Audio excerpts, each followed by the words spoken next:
तो आज की सबसे बड़ी खबर, अमेरिका ने रशिया यूक्रेन युद्ध को मोदी का युद्ध बताया है, मोदीज वॉर, और यह कहा है कि मोदी रशिया से कच्चा तेल खरीदकर उसकी वॉर मशीनों को फंडिंग दे रहे हैं। एक बहुत बड़ा बयान है जिसकी पूरी दुनिया में चर्चा हो रही है, निंदा हो रही है। लेकिन यह सवाल है कि जब यूक्रेन को हथियार अमेरिका से मिल रहे हैं, पैसे अमेरिका से मिल रहे हैं, सारी खुफिया जानकारी अमेरिका से मिल रही है, आर्थिक पैकेज अमेरिका से मिल रहा है, तो फिर ये यूक्रेन युद्ध मोदी का युद्ध यानी मोदीज वॉर कैसे हुआ? क्या इसे ट्रंप्स वॉर यानी ट्रंप का युद्ध नहीं कहना चाहिए? यह बयान राष्ट्रपति डोनाल्ड ट्रंप के ट्रेड एडवाइजर पीटर नवारो ने ब्लूमबर्ग को एक इंटरव्यू में दिया है। और ये वही पीटर नवारो है जिन्होंने रशिया से कच्चे तेल खरीदने के लिए भारत पर 50% टैरिफ लगाने का आइडिया राष्ट्रपति ट्रंप को दिया था। और अब यही साहब क्या कह रहे हैं कि अगर मोदी रशिया से तेल खरीदना बंद नहीं करते तो इसका मतलब यह होगा कि रशिया अपनी वॉर मशीनों को भारत के पैसे से चला रहा है और यह यूक्रेन युद्ध पुतिन का युद्ध नहीं बल्कि यह मोदी का युद्ध है। पहले इनको सुनिए जरा, अब खोलते हैं इन लोगों का जरा कच्चा चिट्ठा और आपको बताते हैं कि सच्चाई क्या है। पीटर नवारो की इस दलील में भारत के खिलाफ एक नफरत दिखती है और यही वो शख्स है जो लगातार डोनाल्ड ट्रंप के दिमाग में भारत के खिलाफ बातें भर रहा है और जो नाम इन्हें वेस्टर्न मीडिया दे रही है वो है मैडमैन बिहाइंड मैडमैन।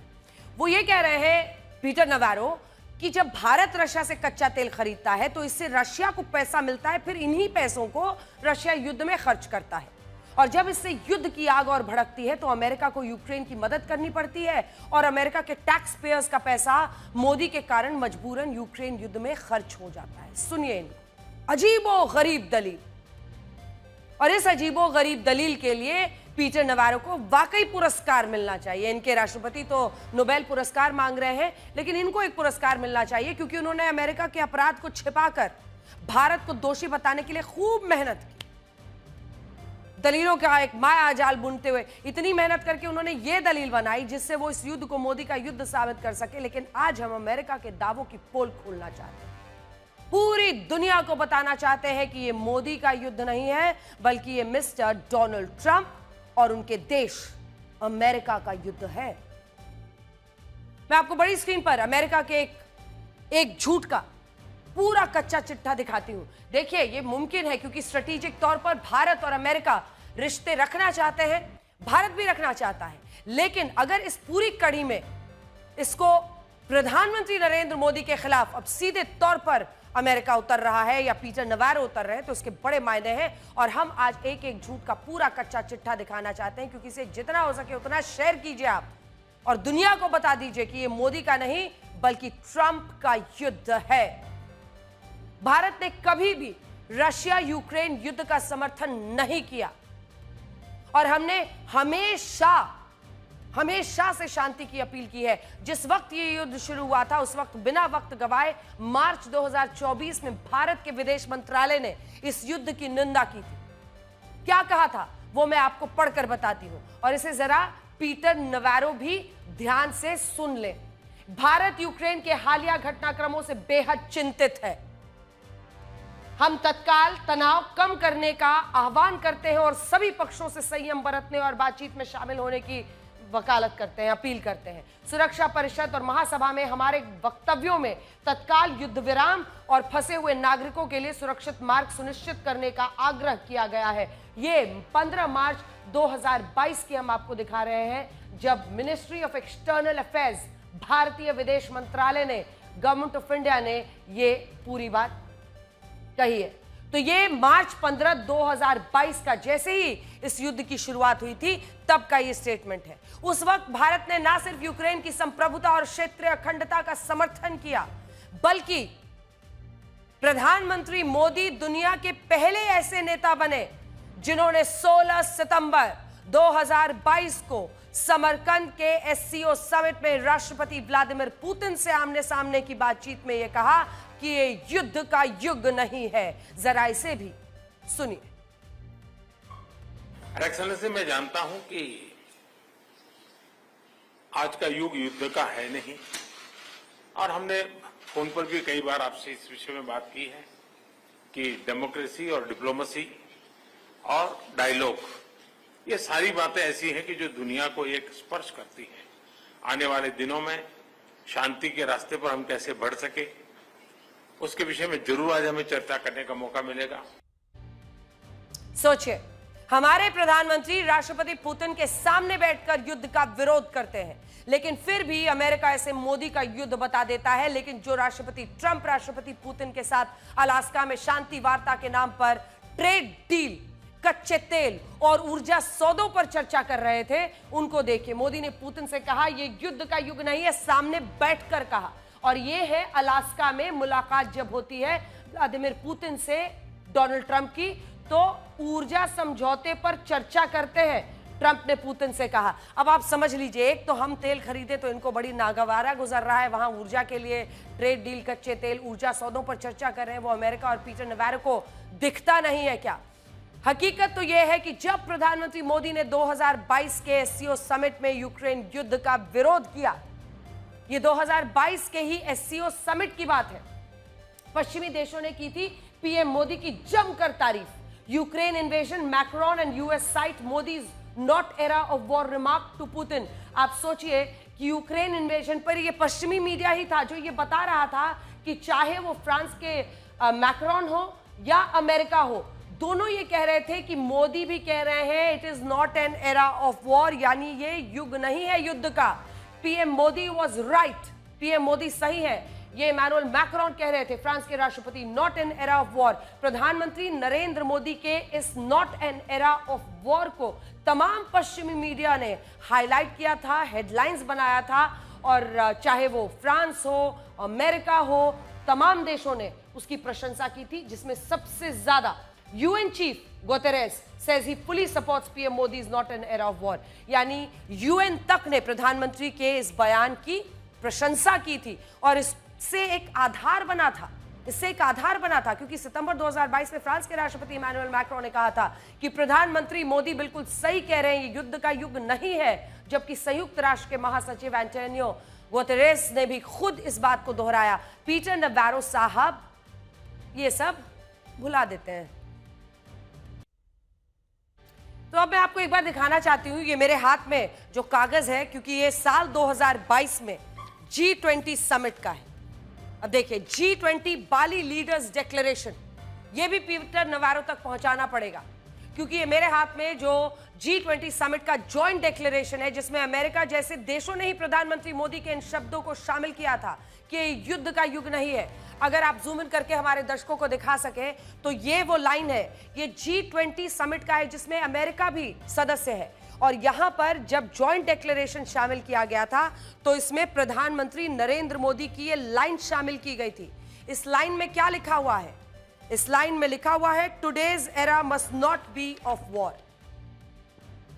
ये देखिए, टुडेज एरा, ये वाला जो आप लाइन देख रहे हैं, ये वाला है, ये today's era is not of war. ये लाइन किसने शामिल की थी?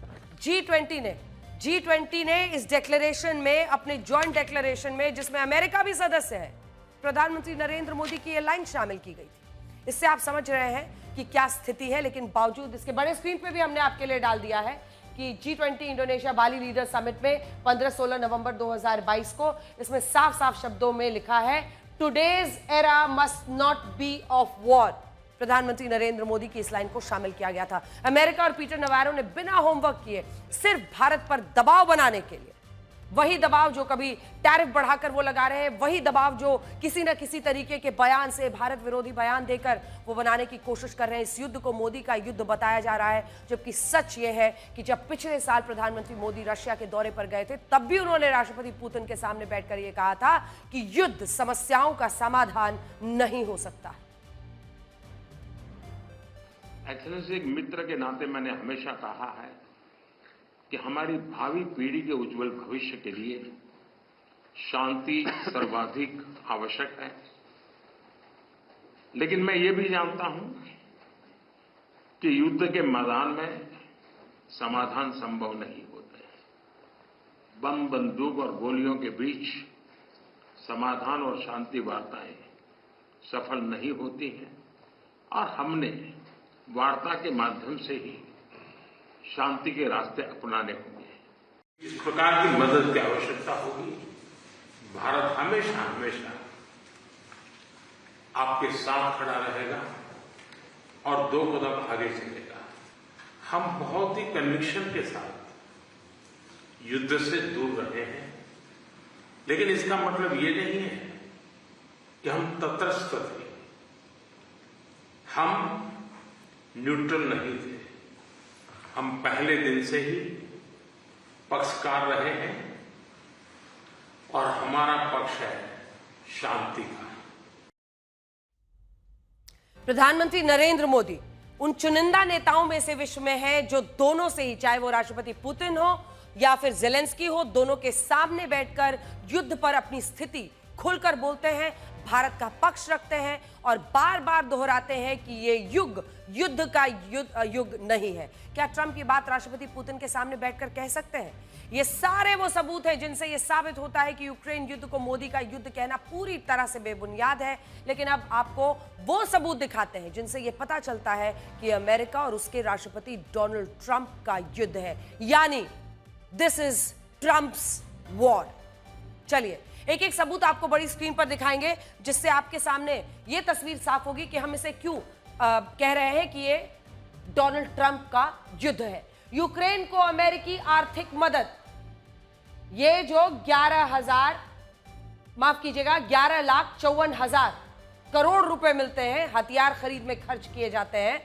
ये सोर्स भी आपको बता रहे हैं, नीचे सोर्स है कियल इंस्टीट्यूट फॉर वर्ल्ड इकोनॉमी।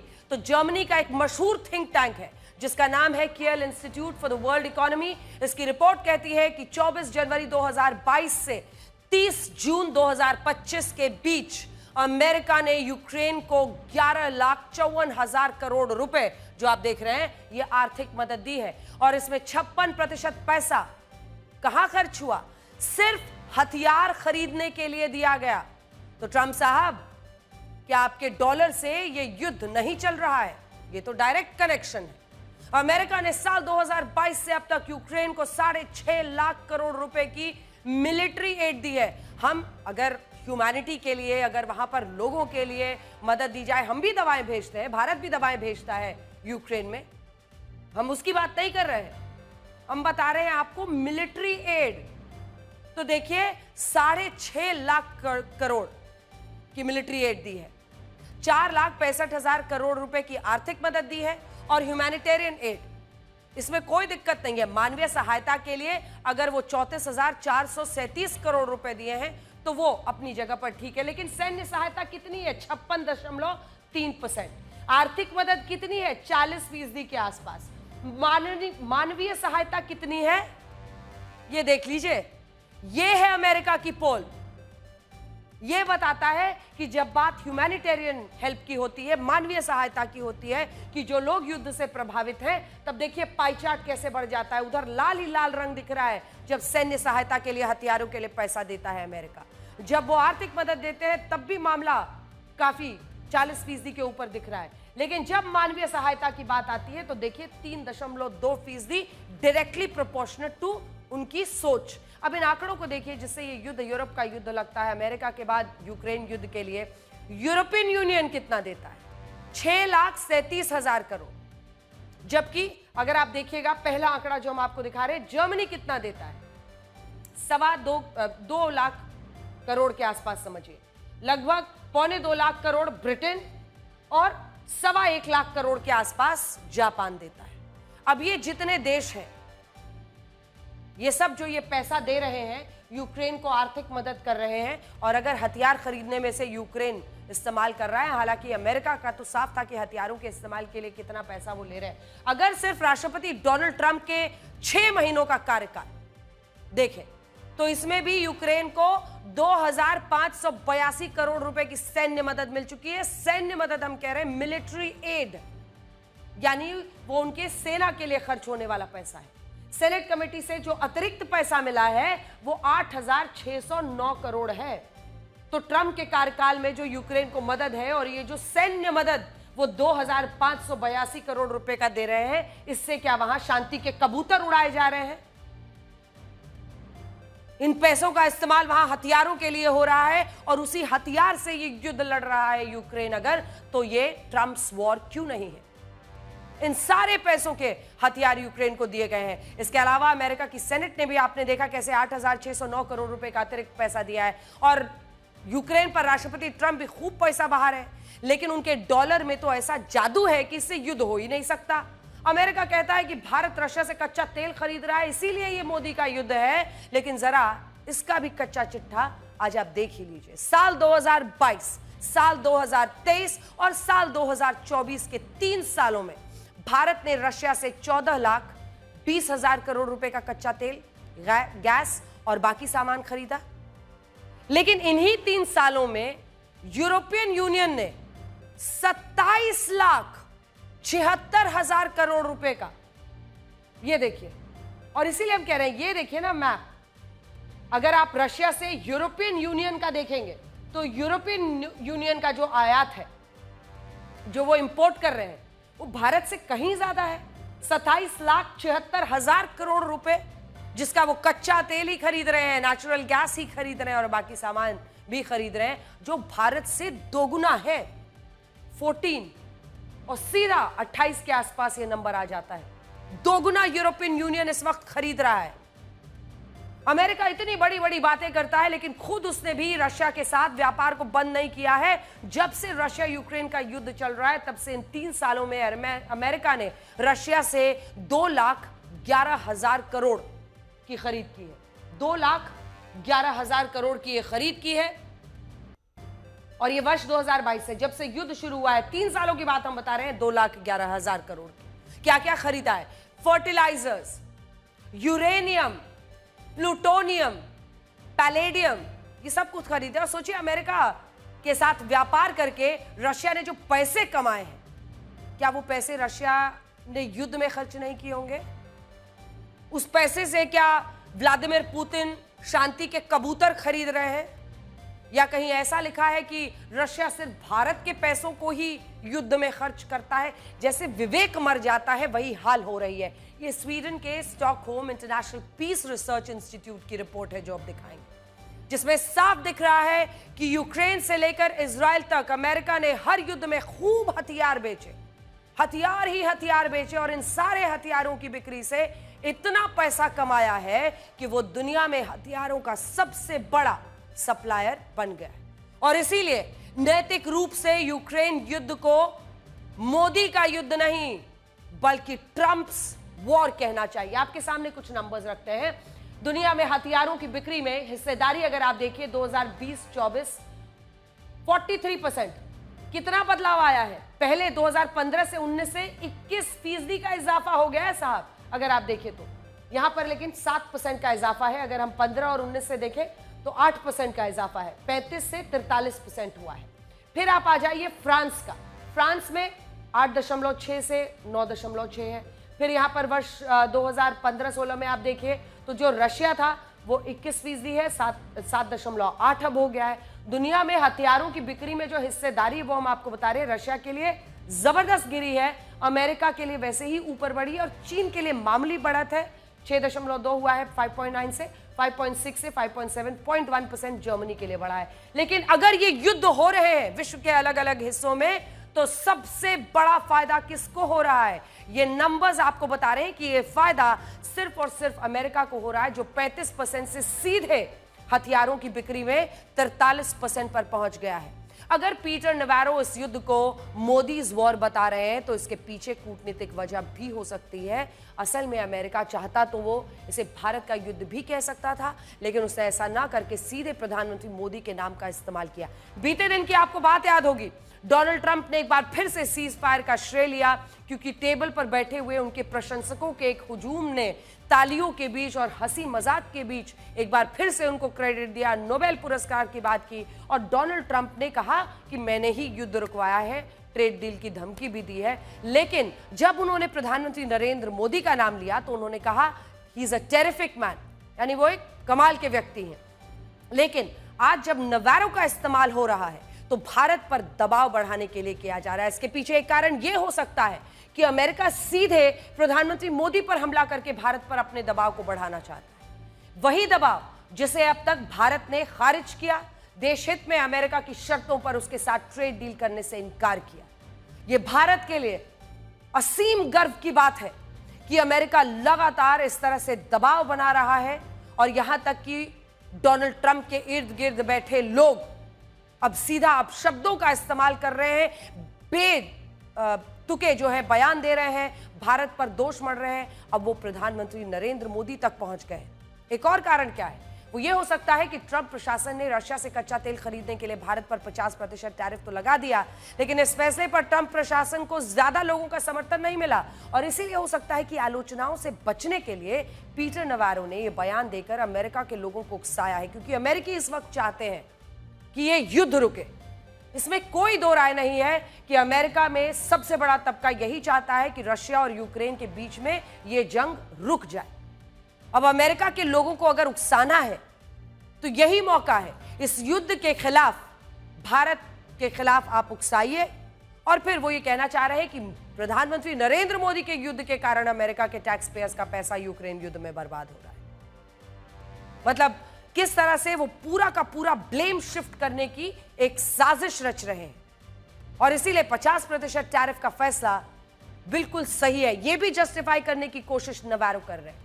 लेकिन ट्रंप प्रशासन कितनी भी कोशिश कर ले, उसे अमेरिका के कई नेताओं और लोगों का इस पर समर्थन नहीं मिल रहा है। आप अमेरिका के मशहूर अर्थशास्त्री रिचर्ड वॉल्फ को सुनिए, जो भारत पर 50% टैरिफ को अब तक का सबसे गलत फैसला मान रहे हैं। लेकिन क्या अब ऐसी तार्किक बातों के लिए अमेरिका में जगह बची है? ये एक बहुत बड़े तबके को अमेरिका में सोचना होगा। वैसे राष्ट्रपति ट्रंप और उनके सहयोगियों की ये रणनीति नई नहीं है। आप उनके इन चुनावी भाषणों से सुनिए, जिनमें वो यूक्रेन युद्ध को पहले बाइडेन्स वॉर यानी बाइडेन का युद्ध बताते थे। सुना आपने? ये तो कुछ हिस्से हमने निकाले हैं जो आसानी से मिल गए, जिसमें बाइडेन्स वॉर बताया जा रहा था। खैर, आजकल अमेरिका के बयान राजनीतिक फायदे के लिए ज्यादा और वास्तविकता से, तर्क से काफी दूर होते हैं और ये बयान भी उन्हीं में से एक है। और इससे पहले भी राष्ट्रपति ट्रंप ने भारत की अर्थव्यवस्था को जो डेड इकोनॉमी बताया था, वो बयान भी ऐसा ही था।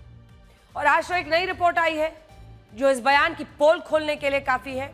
ब्रिटेन की एक मशहूर कंपनी है अर्स्ट एंड यंग, EY की नई रिपोर्ट में बताया गया है कि साल 2038 तक भारत परचेजिंग पावर के मामले में चाइना के बाद दुनिया की दूसरी सबसे बड़ी अर्थव्यवस्था बन जाएगा। चाइना के बाद इंडिया, और हम अमेरिका और यूरोप से आगे निकल जाएंगे।